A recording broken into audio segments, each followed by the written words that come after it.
Islam e Occidente, e si fanno queste versioni un po' edulcorate per smussare tutti gli angoli, a danno però di un'analisi storiografica seria. Quindi secondo me queste iniziative, compresa quella di una storia mondiale, hanno comunque lo stesso difetto di una storia condizionata da fini politici. E quindi appunto ci ritroviamo di fronte allo stesso dilemma: fini etici nell'insegnamento della storia, ma anche dell'educazione civica, oppure invece fini scientifici, cioè creare un individuo critico che poi prende le sue decisioni liberamente, come voleva appunto Condorcet.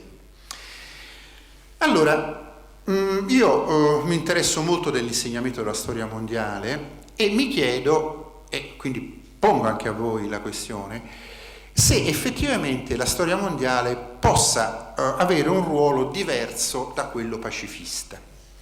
Allora, a mio avviso, a favore della storia mondiale intanto gioca un argomento puramente epistemologico, ovvero sia la storia mondiale è una storia per definizione completa, laddove una storia qualunque, nazionale, europea e così via, grazie, è una storia parziale, quindi sbagliata. Vi faccio un esempio. Voi volete insegnare letteratura spagnola. Beh, insegnerete tutta una serie di autori, non insegnerete soltanto Cervantes e chi ha citato Cervantes, nonostante che Cervantes sia indubbiamente un grandissimo autore. Se insegnassimo letteratura inglese, nessuno si fermerebbe a insegnare soltanto a Shakespeare. Magari si può concentrare più su Shakespeare, ma deve dare un quadro generale della letteratura inglese. Ora, insegnare storia etnocentrica, una storia eurocentrica, è lo stesso errore. Quindi già di per sé, insomma, del resto, appunto, all'inizio di una visione scientifica della storia, cioè con il Settecento, era ovvio che si sarebbe dovuto studiare e insegnare una storia mondiale. Le storie etnocentriche, parziali, siano esse nazionali o sovranazionali, sono il frutto avvelenato del condizionamento politico ottocentesco che ha trasformato la storia in uno strumento di potere. Un storico americano, Leften Stavrianos, secondo me ha trovato, lui è stato appunto uno dei grandi fautori della storia mondiale, e secondo me ha trovato un'espressione molto efficace per dire come dobbiamo cambiare il punto di vista. Cioè lui ha detto: bisogna guardare alla storia dell'umanità come se stessimo sulla Luna e non a Washington, a Londra o a Barcellona. Quindi appunto dall'esterno. Però, una volta stabilito che l'insegnamento della storia deve essere puramente ispirato ai principi interni della disciplina, quindi ai principi scientifici, tuttavia io credo che, questa è una domanda che mi è stata posta proprio la settimana scorsa a un seminario del Consiglio d'Europa, mi è stato chiesto: ma allora scusa, se non serve a fini civici, a che serve insegnare storia mondiale? Io ho risposto: ma in realtà serve proprio anche a dei fini civici, perché qualunque sviluppo di un pensiero critico serve a creare un cittadino critico e non un suddito. Certo, voi direte, magari non tutti i politici amano dei cittadini che sanno pensare con la loro testa, però questo è un problema loro. Quindi secondo me un atteggiamento che sia privo di valori, che non crei un consenso a priori, ma crei in storia, in educazione civica, capacità critiche rispetto al contesto in cui si vive, secondo me forma il cittadino di cui hanno bisogno le democrazie, cioè un cittadino per esempio che riflette anche sulle leggi e decide quali vanno bene, che riflette sulle celebrazioni nazionali ed è in grado di svelarne i trucchi ed è in grado di svelarne i condizionamenti. Bene, qui mi avvio alla fine. La storia mondiale, la storia dell'umanità, comincia ormai a essere discussa in molti contesti. Vi cito semplicemente due esempi. Uno, che direi quasi l'unico, di un successo negli Stati Uniti.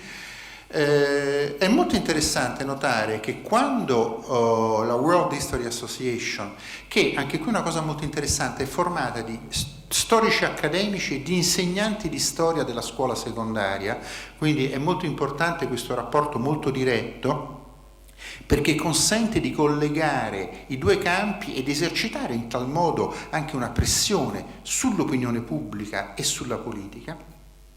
La World History Association presentò questo programma, questi National Standards for World History. La cosa interessante è che i repubblicani, cioè sostanzialmente la destra, li bocciò perché dicevano che non valorizzava l'eccellenza dell'America e invece dava importanza anche ad altre culture. In generale, questo l'abbiamo visto anche in Italia, la destra è sempre contraria alla storia mondiale, proprio perché la storia mondiale non può servire gli interessi di un solo Stato. Alla fine comunque il progetto è passato e ormai la storia mondiale, la World History, si sta diffondendo moltissimo negli Stati Uniti, in particolare nelle sezioni di eccellenza. In Italia invece, appunto, con Antonio Brusa, che molti di voi conoscono, facemmo questa proposta nel 2001, quando c'era uno dei rari governi di centrosinistra e soprattutto c'era uno dei rari ministri dell'istruzione che fosse intelligente, cioè Tullio De Mauro, veramente un grande studioso. Facemmo questa proposta, poi venne subito dopo Berlusconi, che naturalmente con la sua logica nazionalista e reazionaria cancellò quell'esperienza. Però quell'esperienza aveva degli elementi interessanti anche dal punto di vista epistemologico che ci interessa, perché appunto collegava intorno ad alcuni temi, le migrazioni e così via, tarjeta roja, le varie discipline. Però questa è l'ultima slide, quindi mentre mi avvio allo spogliatoio, la mia proposta, e ripeto, la mia proposta e non quella dell'associazione che in questo momento ho il piacere e l'onore di presiedere, è intanto che ci sia una libertà dal controllo politico, che la storia sia la spina dorsale delle scienze sociali attraverso la cronologia e che quindi proprio per la assoluta imprescindibilità della cronologia nella formazione del pensiero storico, la strategia didattica debba essere basata su un rapporto che parta dal passato attraverso la storia, ma si apra al presente attraverso la geografia e le scienze sociali. Molte grazie per la vostra attenzione.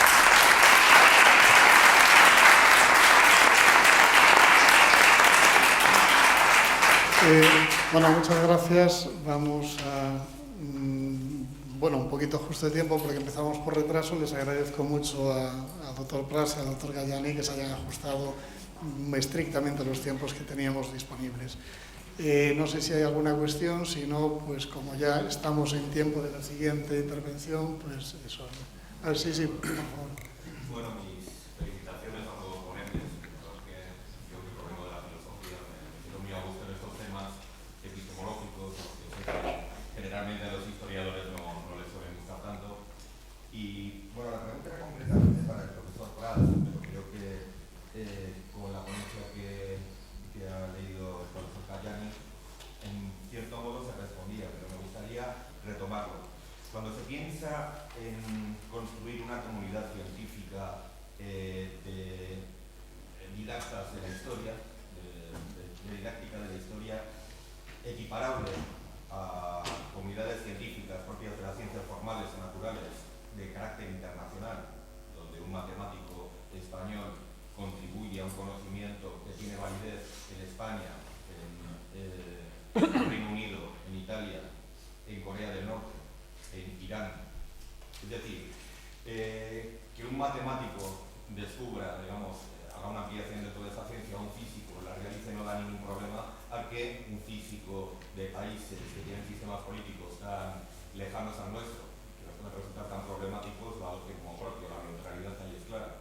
Pero sin embargo, cuando hablamos de una didáctica de la historia, ¿cómo podemos llegar a hablar de neutralidad ideológica y política cuando no creo que podamos exportar ni importar modelos de didáctica de la historia propios de países como Irán o como Corea del Norte?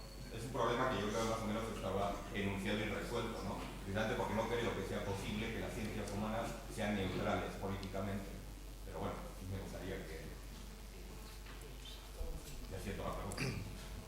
Sí, yo creo que el doctor Gayani ha abordado este tema de alguna manera.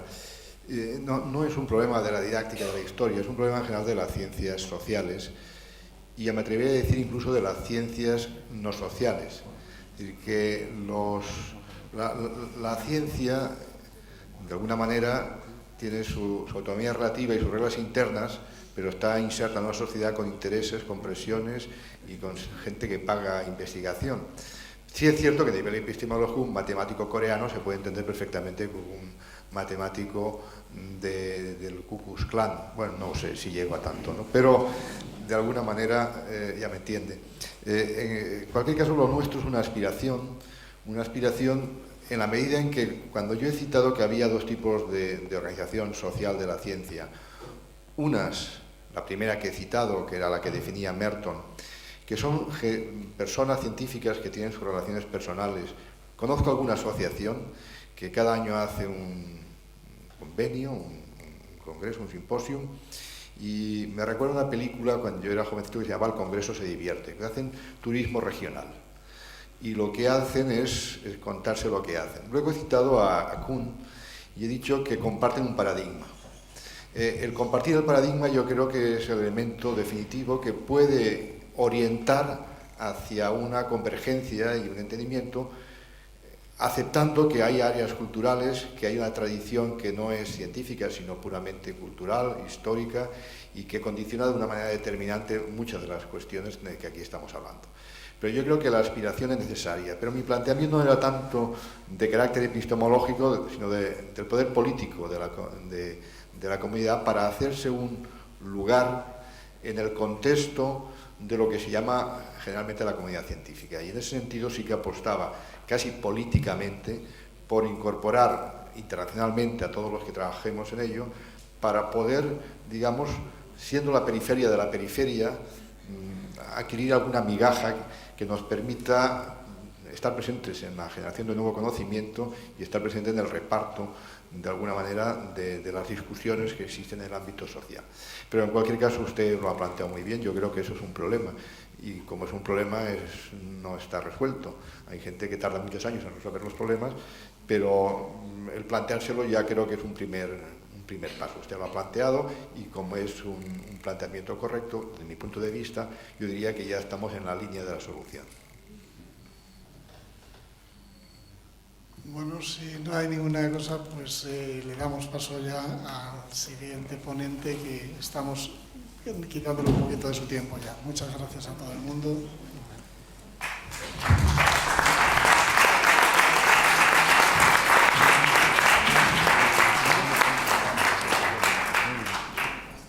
Bueno, vamos a la siguiente conferencia, en este caso a cargo del doctor Pedro Miralles. El doctor Pedro Miralles estoy muy contento de poderlo presentar aquí. Le conozco de hace tiempo y es un didacta que podríamos decir que tiene pedigrí. Y quiero decir, cuando un didacta tiene pedigrí, pues que empezó dando clases como maestro, ha sido director de escuelas de EGB o de educación primaria, ha sido profesor de secundaria, además en cargos difíciles, porque creo que había sido director de centros de especial dificultad, no sé cómo lo llamabais allí en la zona de Murcia, y por tanto, cuando una persona enseña didáctica y procede de haber practicado didáctica desde los primeros pasos, pues siempre tiene lo que podemos decir un valor añadido, y en este caso el doctor Miralles tiene mucho valor añadido. Es licenciado en Filosofía y Letras, en la División de Geografía e Historia, y doctor en Geografía e Historia por la Universidad de Murcia. Desde el año 2002 es profesor titular de Didáctica de las Ciencias Sociales en la Universidad de Murcia. Tiene una amplia experiencia docente, como acabo de decir, se ha desempeñado como profesor de EGB, de Educación Secundaria, antes de dedicarse a la docencia universitaria e investigación científica de la didáctica. Ha coordinado másters y ha dirigido ya diversas tesis doctorales. Ha participado y dirigido proyectos de investigación, entre los que destacan dos: la enseñanza de la historia y la construcción de las identidades culturales, los procesos de cambio conceptuales en el ámbito de enseñanza-aprendizaje de centros escolares iberoamericanos y españoles, y criterios, procedimientos e instrumentos de evaluación en los contenidos de geografía e historia en el segundo ciclo de la educación secundaria obligatoria. Nos va a hablar sobre los conocimientos de los estudiantes sobre geografía e historia de América Latina en esta conferencia que ahora vamos a empezar. Y como siempre, le recuerdo que voy a ser muy antipático y que cuando falten 5 minutos para el coffee break también se lo daré.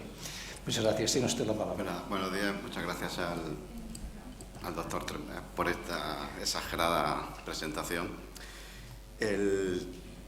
Como dijo el primer día el doctor Prats sobre el origen y la finalidad de este simposio, es divulgar, eso que ha dicho él, porque ciencia también, aparte de ciencia hacemos divulgación, divulgar 3 años de un proyecto I+D.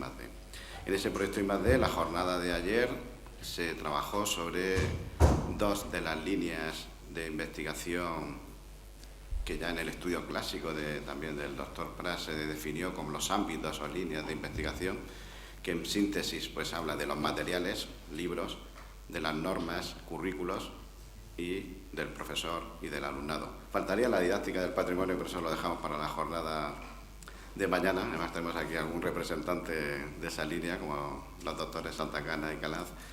Y estos 4 ámbitos, alumnos, profesores, currículos, libros de texto, han sido los ámbitos de investigación del proyecto I+D que ha coordinado el doctor Prats. Esta es la referencia del mismo que acaba también de comentar la Trepac y los componentes de este proyecto con esas líneas que acabo de comentar. En concreto, la jornada de hoy vamos a trabajar el tema de concepciones, representaciones y conocimientos del alumnado. También la última parte, que es el profesorado, la doctora de Sudá tratará algo, aunque hay que reconocer que he sido el flanco un poco menos prioritario de este proyecto I+D, que ha sido sobre todo pues, temas currículos, libros de texto y alumnos. El informe que voy a presentar tiene precisamente una estructura de informe de investigación, que intentaré que sea en 3/4 de hora resumir 3 años de investigación de un trabajo de pues, más de una decena de investigadores. El objetivo, siguiendo esa estructura de informe de investigación, ¿qué objetivo general nos hemos planteado? Pues sobre todo ya estoy hablando de las concepciones de alumnos. Sobre el alumnado pues nos interesaba conocer qué saben de geografía e historia de Iberoamérica, pero no solo quedarnos ahí, sino relacionarlo con aspectos sociológicos, de mentalidad, de estereotipos, etc. Y sobre todo el tema de este simposio, que es la identidad, la identificación, la percepción que tienen de su pertenencia a distintas comunidades o las distintas identidades que tienen.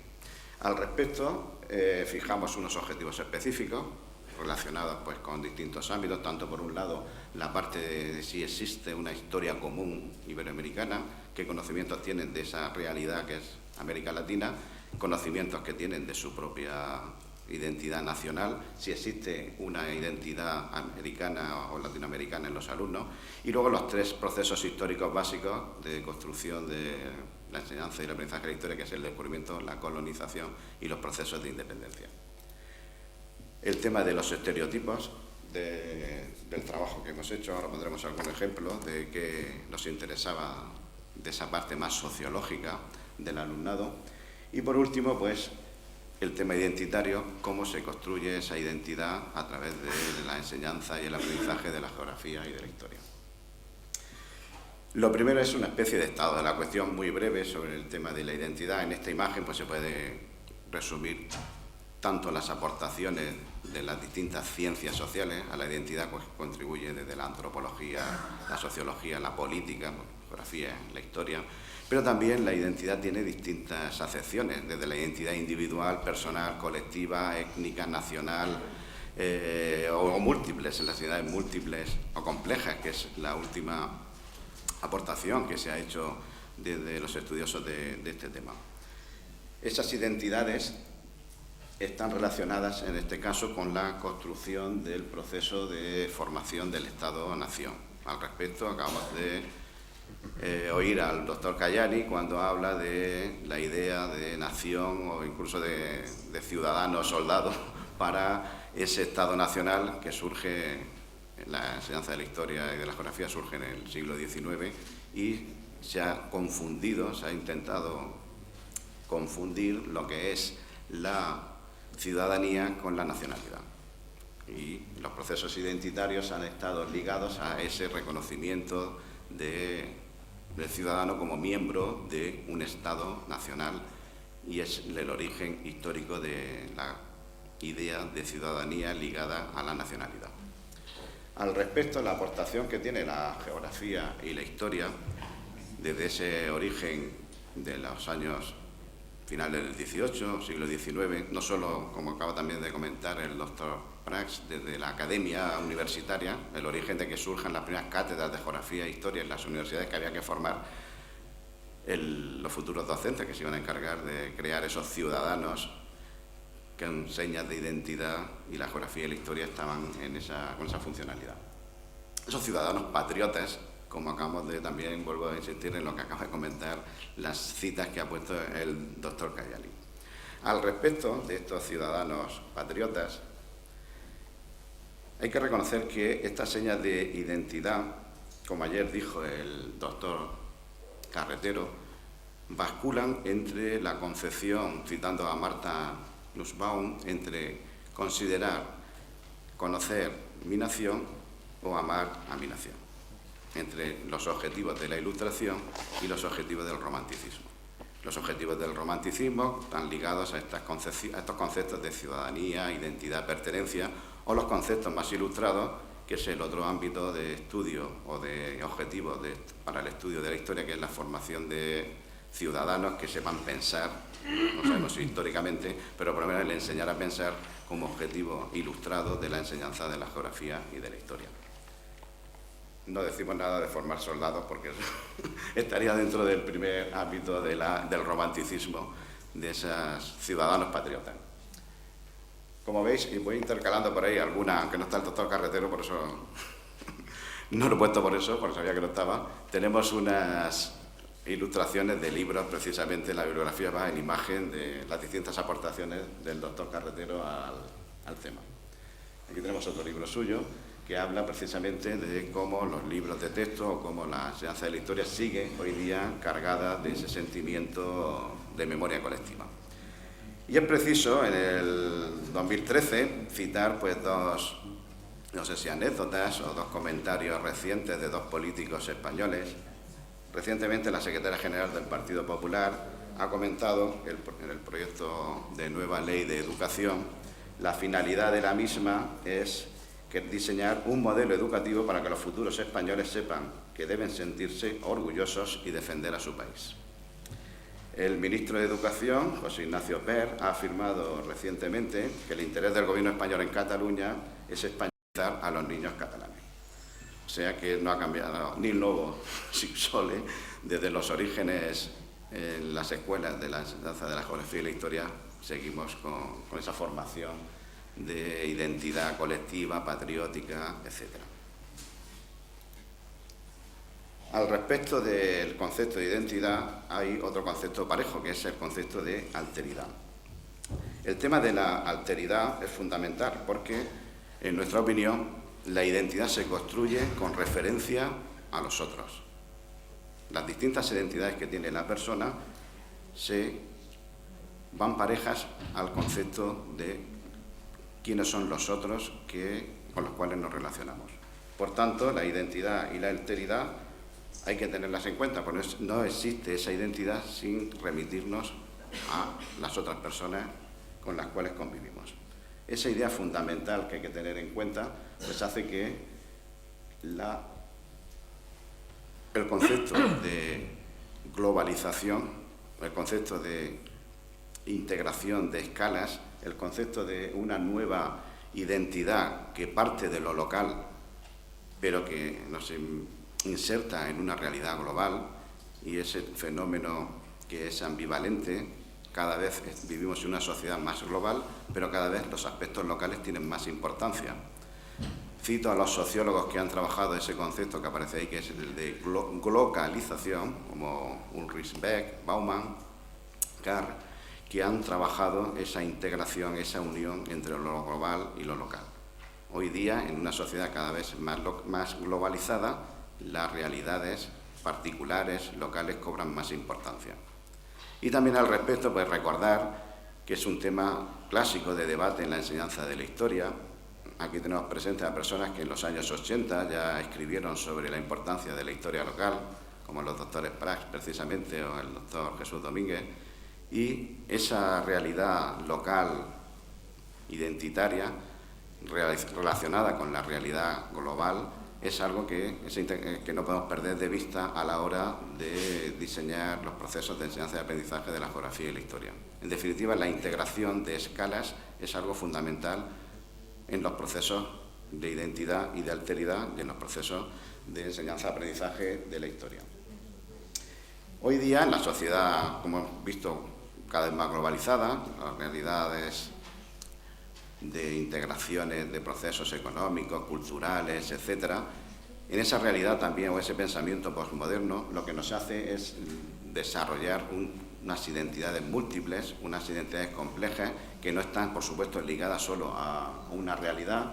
Las personas pertenecen a distintas realidades, a distintas identidades o distintas identificaciones, como hablaba también ayer el doctor Carretero.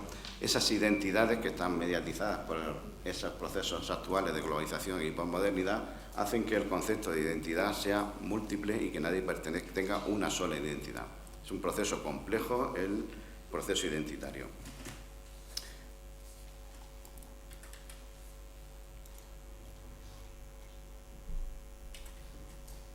Continuando con el tema del estado de la cuestión, hoy día el proceso de construcción de la identidad, que parte de esa relación con la educación en competencias, en valores, el tema de las competencias, habrá debate en este ámbito académico, pero por ejemplo citando un reciente artículo del didacta de la historia alemán de von Borries en IBER 2006, que ya en sus estudios nos demuestra que el alumnado tiene distintas identidades. Al respecto, con lo que hemos comentado antes, que la identidad se construye en relación con el otro, es fundamental el conocer al otro. Aquí la geografía y la historia tienen su función para que no se produzca el miedo al otro. El miedo al otro es el germen del racismo y la xenofobia. Conocer al otro, desde la geografía y de la historia, es la prevención de esos procesos de xenofobia y de racismo que cada vez en las sociedades más globalizadas están atenazando sobre todo la realidad social e incluso educativa.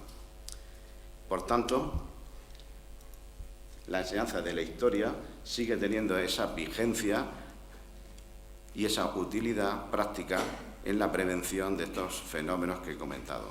Y la labor de enseñar historia es muy complicada. Al respecto también sabemos, como comentó y ha desarrollado e investigado el doctor Carretero, la resistencia al cambio que tienen las ideas. Aparte, también sabemos que no todo lo que saben de geografía y la historia lo han aprendido en la escuela. E incluso se aprende tal vez más historia y más geografía fuera de las aulas que dentro.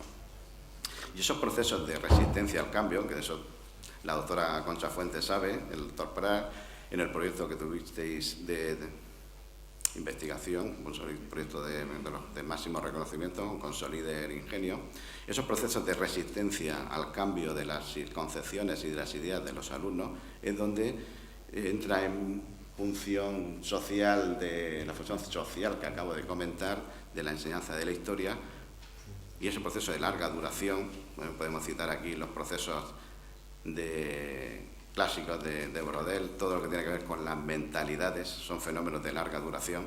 Cambiar las concepciones, cambiar las mentalidades, no es solo algo que sea resistente, si es que es algo muy difícil de hacer y es algo que perdura en el tiempo, y más teniendo en cuenta que, como he dicho antes, todo lo que saben los alumnos no lo han aprendido en la escuela. Terminando el tema estado de la cuestión, el apartado de estado de la cuestión, una referencia de las producciones del grupo de investigación o del proyecto de investigación coordinado por el doctor Prats. Precisamente vuelvo a citar al doctor Horacio Capel, la revista Scripta Nova, que viene es heredera de Geocrítica, por cierto, una revista que está en JCR y en los ISIS famosos. Ese artículo pues es parte de los resultados del proyecto. Parte de esos, el grueso de los resultados se van a publicar, imagino que este año, por eso está en prensa, eso de 2013 yo creo que este año sale el libro, ese libro que van a coordinar los doctores Valls y Trepas, con ese título me parece que va a ser, que es prácticamente pues todo el conjunto, es la síntesis o el compendio de la investigación, porque va a haber, como he dicho antes, un ámbito que es libros de texto, un ámbito que es currículos y un ámbito que es conocimientos, concepciones, representaciones de los alumnos. Y recientemente también hemos editado en la revista Educatio Siglo XXI, a cargo de una monografía, resultado del proyecto. Bueno, antes tenéis ahí una referencia de un handbook reciente de 2012 sobre aspectos identitarios, para quien no lo conozca. Y al respecto del número monográfico de la revista Educatio Siglo XXI, en el cual colaboran no solo personas del proyecto de investigación, sino también colegas y amigos como la doctora Isabel Barca, Dolina Smith, Elena Pinto y el doctor Santa Cana y la doctora Tania Martínez Gil, sobre temas de identidad, ciudadanía, patrimonio, etc. Un poco la relación con el simposio y el congreso que comienza esta tarde. Siguiendo con la estructura de informe de investigación, pasamos, como también decía ayer el doctor Carretero, que tenemos preguntas. Pues cualquier investigación parte de unas preguntas de investigación. Aquí están algunas de esas preguntas que nos hemos planteado. Están relacionadas con los objetivos específicos que antes hemos comentado. Hay un conocimiento nacional, hay un conocimiento latinoamericano, donde se insertan los alumnos que viven aquí, qué identidad tienen, qué representaciones tienen de su realidad nacional, de la realidad americana, los alumnos que, incluso no solo nos interesan también los alumnos españoles, por eso de la historia común. Este trabajo, esta investigación no era con alumnos inmigrantes que estudian aquí, también nos interesan la mayoría de la población, que son los españoles nacidos aquí, y qué relación tienen en cuanto a conocimientos, concepciones, representaciones sobre esa historia común. Y por último, ¿qué se transmite aquí? Cómo esa información se ha transmitido. También nos interesa saber qué han aprendido en sus países y qué han tenido en la información que han recibido en los institutos españoles.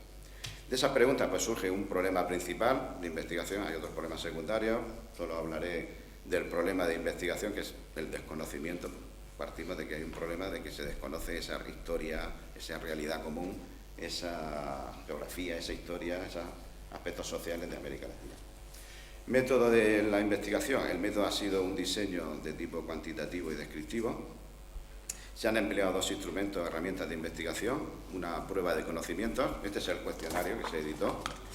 Está dividido en una prueba de conocimientos de geografía e historia. Esto más en la siguiente sesión, los doctores Molina y Fuentes van a trabajar y van a exponer los resultados concretos de varios ítems de este cuestionario. Y luego nos interesa la segunda parte, que es tipo encuesta. Os muestro, por ejemplo, que no era solo ya conocimiento, era con personajes actuales, desde famosos cantantes, artistas, etcétera, o actores, o futbolistas y demás. Nos interesaba saber qué tipo de representaciones tienen de ellos. También nos interesaba en la parte sociológica, no solo aspectos de, como aparecen aquí, de la vivienda o las horas de estudio, etcétera, sino también su relación, por ejemplo, con la opinión que tienen de otros ciudadanos de otras nacionalidades. ¿Qué opinan de, si te gusta, por ejemplo, ser amigo de españoles, estadounidenses, dominicanos, o que una serie de adjetivos, un listado de adjetivos que se le daba al alumnado para que eligiera dos y con ellos se identificara a españoles, estadounidenses, dominicanos, puede ser desde serios, desconfiados, estúpidos, trabajadores, simpáticos, un listado de una veintena de adjetivos que tenían que identificar a cada representante de una nacionalidad con al menos un par de adjetivos de esta prueba. En definitiva, siguiendo con la metodología, ha habido dos aspectos, los conocimientos geográficos e históricos y por otro lado la parte sociológica, la parte de concepciones, la parte más de representación que se tiene del otro, esa parte de alteridad que antes se había comentado. Y ligado, por supuesto, a todos los procesos actuales de la globalización y de la inmigración. Para elaborar los instrumentos, estos instrumentos que se han utilizado, bueno, otro instrumento que no me centraré mucho, la mesa redonda que a continuación se va a trabajar es sobre el cuestionario que se pasaba también al profesorado, una ficha que se hacía también al centro, pero bueno, centrándonos en los criterios que hemos tenido a la hora de elaborar esos instrumentos de la investigación, el primer criterio pues huir de la visión eurocéntrica o hispanocentrista que suele ser habitual cuando se hace algo desde lugares que son todavía las metrópolis culturales o académicas en este caso. El tema social o sociológico, la identidad familiar, la estructura familiar de estos alumnos que viven aquí es muy compleja. No sé si son familias desestructuradas, pero muchas veces hay familias monoparentales, hay familias amplias en las que viven distintas familias en una misma unidad o en un mismo hogar. Eso lo hemos tenido en cuenta a la hora de diseñar las preguntas, los ítems de la parte sociológica. Hemos considerado también lo que hemos dicho antes, que nos interesan los conocimientos de los españoles, no solo de los inmigrantes de origen latinoamericano que estudian en los institutos de aquí. Y también nos interesaba si existe esa identidad latinoamericana o es solo una identidad ecuatoriana, colombiana o argentina, y qué relación tienen esos sentimientos particulares de pertenencia a una nación con la famosa comunidad iberoamericana, etc. En el punto de los estereotipos, como he comentado antes, nos interesaba qué opinión tienen de otros alumnos o de otras personas de otra nacionalidad, cómo se identifican con algunos de estos personajes famosos, qué características les hacen a un futbolista o a un personaje, a una cantante conocida, tanto de España o de América Latina. Y por otro lado nos interesaba también conocer pues, los conocimientos que en el currículo aparecen relacionados con los contenidos que hay que enseñar de geografía e historia en la secundaria obligatoria. Una explicación más pormenorizada del cuestionario es esta que aparece en las siguientes diapositivas de ítem que hemos trabajado. Hay un mapa, hay temas de geografía clase descriptiva, una geografía descriptiva de capitales, países, etcétera, localización geográfica, identificación, descripción, personajes de la historia latinoamericana en los tres grandes procesos: descubrimiento, colonización e independencia. La parte de los estereotipos que he ido comentando, qué tipo de ideas, concepciones tienen sobre otros ciudadanos de esa comunidad, qué percepción tienen los inmigrantes sobre su condición y su integración en España, qué creen ellos que dicen los españoles de ellos, cómo se relacionan con otros grupos, etc. En cuanto a los conocimientos, los hemos relacionado también con las expectativas y la formación, por ejemplo, que tiene su familia. Conocimientos en relación con los estudios de los padres, conocimientos con las expectativas que tienen de continuar o no estudios, y nivel que hay de relación entre sus sentimientos y sus expectativas en ese aspecto académico. Es para intentar lograr esa autopercepción identitaria. En definitiva, la parte académica terminaría con lo que hemos comentado antes. Hay unos ítems, que es en otra prueba, que habla de una ficha de datos del centro y una ficha de datos del profesorado, que es otro ámbito también de la investigación, que como he dicho antes, la doctora Deusda tratará al respecto algún comentario sobre esta última parte de la investigación. La muestra que se ha utilizado, bueno, la población es el alumnado, todo el alumnado de cuarto de la ESO, de distintas comunidades autónomas. Ha sido una muestra incidental. Incidental quiere decir que los investigadores, la mayoría eran de Cataluña y de Murcia. Entonces, el grueso de los cuestionarios pues han pasado a esas dos comunidades autónomas. Luego se han hecho dos estudios puntuales en Aragón y Madrid. Ahora, a continuación, hablaremos de esos criterios. Aquí está el grueso de los cuestionarios que se han recogido, cerca de 2.000. Como se ve, la mayoría son de Cataluña, en segundo lugar Murcia, y en Madrid y Aragón, pues bueno, hay un aspecto que nos ha interesado también por ese carácter incidental. Faltaría aquí decir que eso sí que no lo tenemos todavía elaborado, los resultados, que también se pasó un cuestionario a más de 200 alumnos ecuatorianos que viven en Ecuador. Un grupo de investigadoras del proyecto se desplazó a Ecuador y basó en 5 o 6 colegios a una muestra de más de 200 alumnos ecuatorianos un cuestionario muy similar, el cuestionario este que hemos comentado, con una pequeña adaptación a la realidad ecuatoriana. De esos datos, por supuesto, hoy no vamos a tratar nada. En definitiva, como se ve, el porcentaje de... Ahora os explicaré a continuación qué criterios se han tenido a la hora de seleccionar los centros. En Cataluña un 40% eran alumnos latinoamericanos. En cambio, prácticamente en Madrid y Cataluña tienen un porcentaje similar. En Murcia el porcentaje ha sido menor.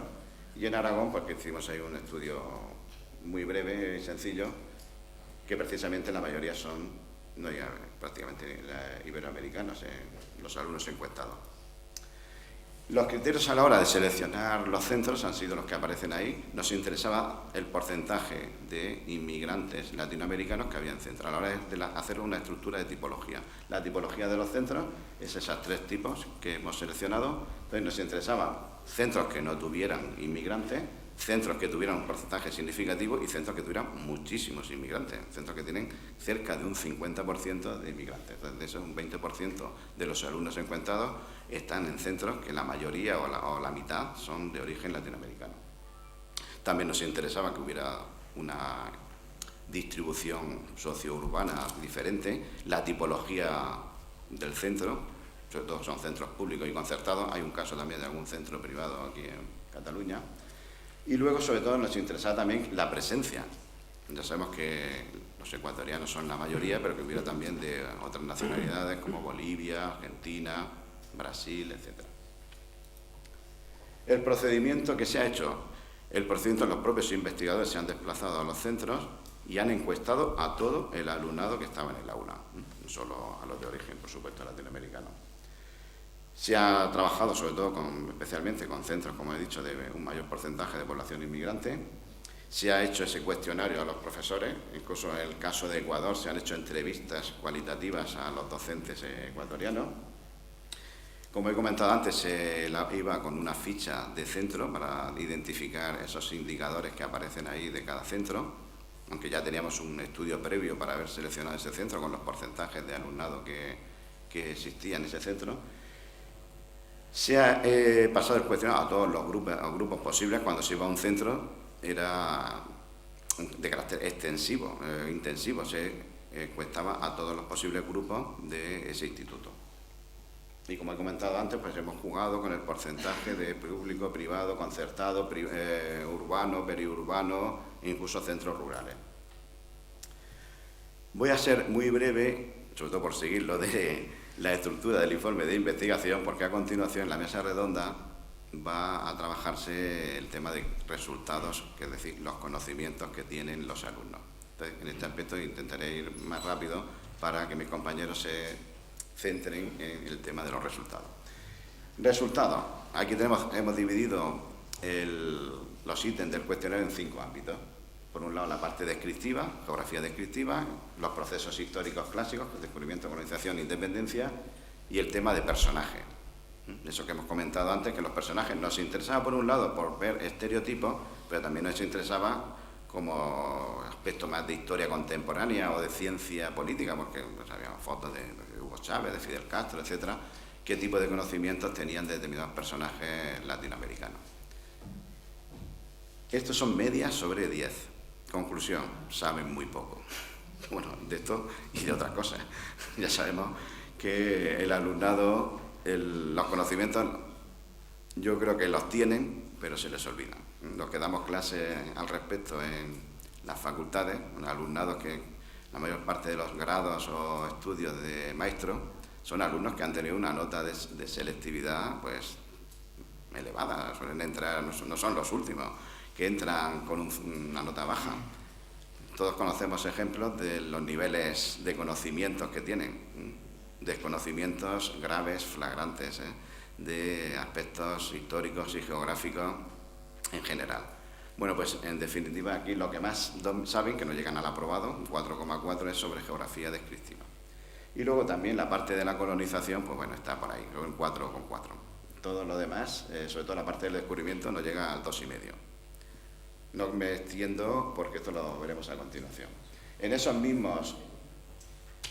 esos mismos datos o ámbitos de categorización, personajes, independencia, colonización, descubrimiento, geografía, hemos discriminado entre chicos y chicas. Ya se sabe que los estudios, las investigaciones que se han hecho sobre enseñanza de la historia, los chicos saben más historia que las chicas. Esto se demuestra en este caso, es totalmente claro, hay una diferencia significativa, es de un punto de más conocimiento en los varones que las mujeres. Esto es como suele ocurrir, dentro de los niveles bajos que existen. Conocimientos teniendo en cuenta la distribución geográfica o procedencia de los migrantes latinoamericanos que hay en España, con esos mismos bloques. Esto también se va a trabajar en la mesa redonda. En definitiva, los alumnos saben más de aquello que les es más próximo. Podemos decir que saben más de lo suyo. En este caso, pues, como se ve, cuando hay unos conocimientos que están relacionados con una realidad que pueda ser más próxima a la suya, es algo que dominan mucho mejor. De todas formas, no hay diferencias significativas en cuanto a la nacionalidad.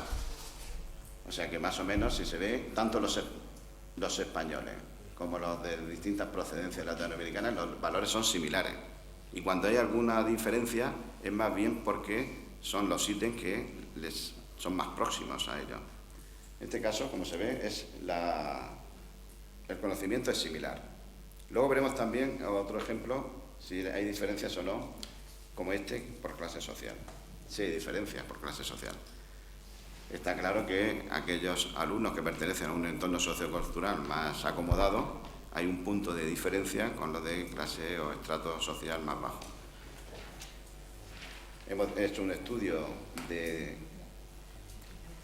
según los ítems sociológicos que habíamos diseñado en el cuestionario de categorización de los alumnos en 4 grupos sociales.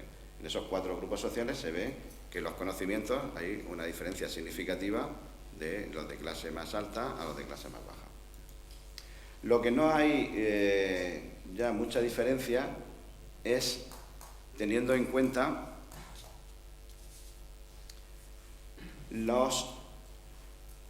la procedencia, por ejemplo.